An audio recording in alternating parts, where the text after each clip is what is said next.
Check it out. Thank you. Yeah, that's okay.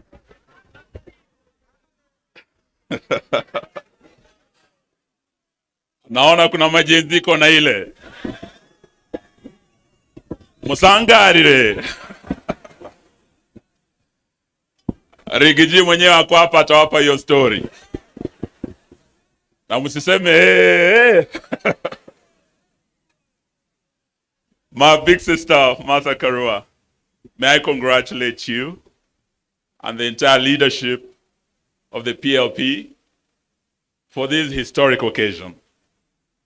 And may I also congratulate you for the successful launch of this great party. It's a party that has great history. You've been told by my big brother Mohisa Kitui the history of NARC Kenya. Many of you Gen Zs probably will not remember this history, but it is where we started as a people when we came together to bring about regime change over a regime that had been in power for 40 years. The Nyayo regime, the KANU regime. NARC was a coalition of many parties that came together to achieve that. Before that, they had failed twice to remove Moi from power. In 1992, they were divided when Kibaki, Matiba, Jaramogi were all running separately. They lost to Moi.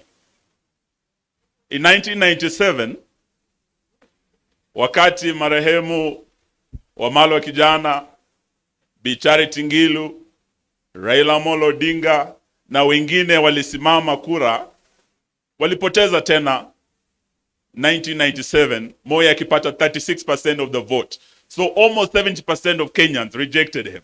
But he made his way. 2002, we learned our lesson. And amongst the leaders who are there today, I'm proud that Martha Karua has led us here and brought us together to start this journey again. Are you ready to travel this journey? Amongst those who are there with my big sister Martha, we had His Excellency Stephen Kalonzo Musyoka. We had Dr. Mohisa Kitui. This was the team that came under NARC with Kibaki and Wamalwa, and they were able to form the government that brought a lot of change, that transformed lives, that gave us a new constitution in 2010, that gave us Vision 2030, that has guided our national development for all these years. This was the team that changed Kenya.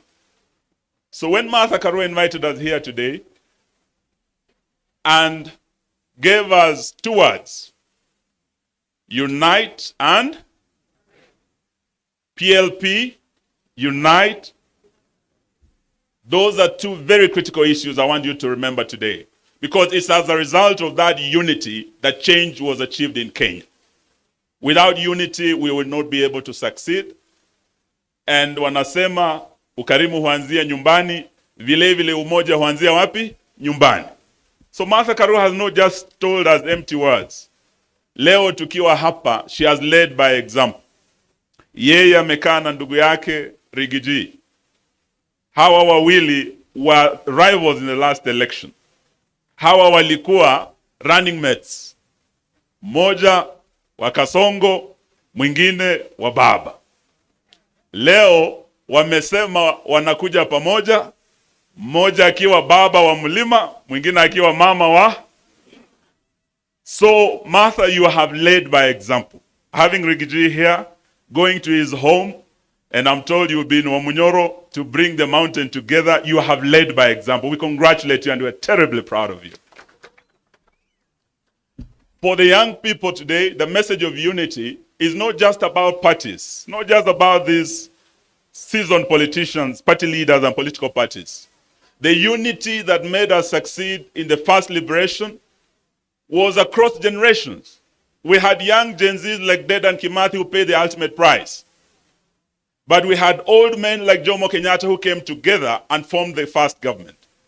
That was the first liberation. In the second liberation, we had young Turks like Mohisa Kitui, James Orengo. They were very young. But they were able to come together with seasoned old guards like Jaramogi, Masinde Muliro. That is how we were able to remove Moi from power. Today, as we talk about unity, we want unity of not just political leaders. We want unity of all leaders, young and old. And today we invite you, the Gen Zs, because you are the game changers in the journey ahead of us. Musiseme hamutaki kufanya na hawa wazee. Hamutaki wanasiasa. Ya kwamba you are leaderless, you are fearless. Today we want to tell you, kidole kimoja hakui chawa. Our unity, the seasoned politicians, the Gen Zs, the millennials, civil society, the church will make sure that we send William Ruto back home to Sugoi. Are you ready to unite with us? Sisi tuko tayari. Mwisho, there is the issue of liberty. To liberate, Martin Luther King once said, freedom or liberty is never given by the oppressor. It must be demanded by the oppressed. So when we are talking about liberty, about liberating our country, we must know that William Ruto will not hand over power, will not give us time to liberate this country. We must demand and make him go home to Sugoi. So that is why we're here today. And we start by saying that as leaders, what I see here is a team that is capable of leading this country. Martha Karua is eminently qualified to be the 6th president of the Republic of Kenya. Stephen Kalonzo is qualified to be the 6th. Gachagua is qualified. Wamalwa, hata huyu Morara, he's qualified. Hata Gen Z pia, you are qualified to lead this country. Lakini leo nataka niwaambie ya kwamba sisi sote hatuwezi tukaongoza mara moja. At different times we may lead, but there'll only be one president at a time.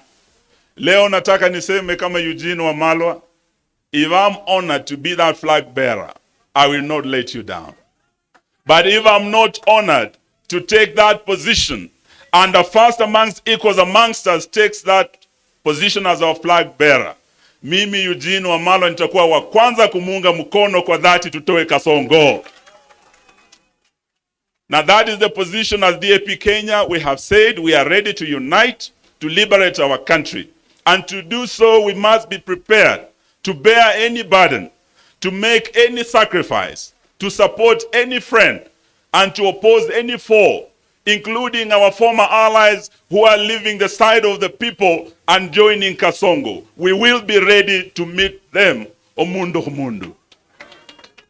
Are you ready? Are you ready? So today, that is the position we want to say. And as my good teacher, Professor Kibwana, has said, if the Gen Zs who started the liberation on the 25th of June were able to sacrifice, they were able to pay the ultimate price, who are we not to sacrifice? Even if it means that sacrifice will be of our ambitions to be president, even if that sacrifice would be to make way for others, today we want to say that we are ready for that. So sitaki niseme mengi, nataka niseme ya kwamba liberation. Why are we saying we want to liberate our country? Because our country has broken down. We have a broken government. Today is the 9th day clinicians are on strike. Today, doctors are starting their strike. We were with head teachers yesterday. Capitation is not coming to our schools. Walimu wanalia, wanafunzi wa university wanalia help. Na najua makomrade mko hapa. Magavana wanalia sababu devolution as we speak. Ile disbursement ya devolution haikuji on time. And William Ruto is an existential threat to our devolution program. So we must liberate our country from the existential threat to democracy, ambayo anataka kuwa multi-party democracy. Existential threat to devolution, ambayo anataka kuwa devolution. So that is why we are here today, to unite, to work together as one team, to ensure that on the 10th of August, 2027, Kasongo asonge aende wapi? Atoke State House asonge wapi? No. Sahau ile medu alisema asonge from State House asonge wapi? Naivasha. Kutoka Naivasha asonge wapi? Kutoka Nakuru asonge wapi? Kutoka Eldoret asonge wapi? Aende asiende. Kasongo asonge asisonge. Asante, Mungu awabariki. Thank you very much, Honorable Eugene.